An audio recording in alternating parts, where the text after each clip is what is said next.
Gordon was resting in the siding. Sometimes he thought, "It's really tiring to be such a large and splendid engine. One does have to keep up appearances so."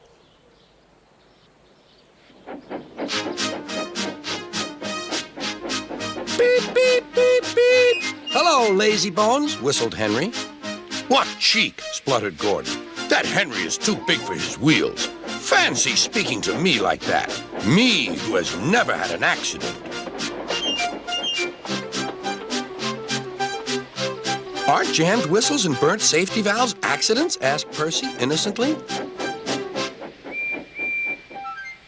"No, indeed. High spirits. Might happen to any engine. But to come off the rails like Henry did, well, I ask you, is that right? Is it decent?" Then it was Henry's turn to take the express. Gordon watched him getting ready. "Be careful, Henry. You're not pulling the flying kipper now. Mind you keep on the rails today."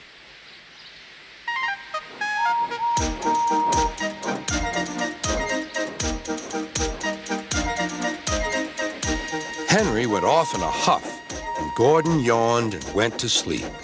But not for long. "Wake up, Gordon," said his driver. "A special train's coming, and we're to pull it." "Is it coaches or freight cars?" "Cars," said his driver. "Cars," said Gordon.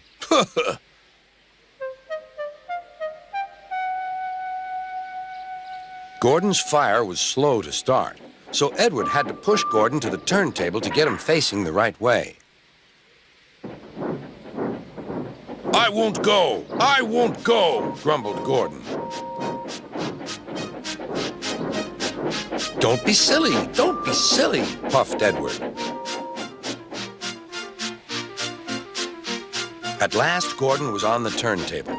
The movement had shaken his fire. It was now burning nicely and making steam. Gordon was cross and didn't care what he did. He waited till the table was halfway round. "I'll show them! I'll show them!" he hissed. He moved slowly forward to jam the table, but he couldn't stop himself and slithered into a ditch. "Whoosh!" he hissed. "Get me out! Get me out!" "Not a hope," said his driver and fireman. "You're stuck, you silly great engine. Don't you understand that?" They telephoned Sir Topham Hatt. "So Gordon didn't want to take the special train and ran into a ditch?" "What's that you say? The special's waiting? Tell Edward to take it, please, and Gordon, leave him where he is. We'll get him out later." On the other side of the ditch, some little boys were chattering.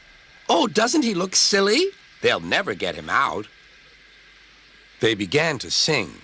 "Silly old Gordon fell in a ditch, fell in a ditch, fell in a ditch. Silly old Gordon fell in a ditch, all on a Monday morning." Gordon lay in the ditch all day. "Oh dear," he thought, "I shall never get out." But that evening they lifted Gordon and made a road of sleepers under his wheels to keep him from the mud. Strong ropes were fastened to his back end, and James and Henry, pulling hard, managed to bring him to safety.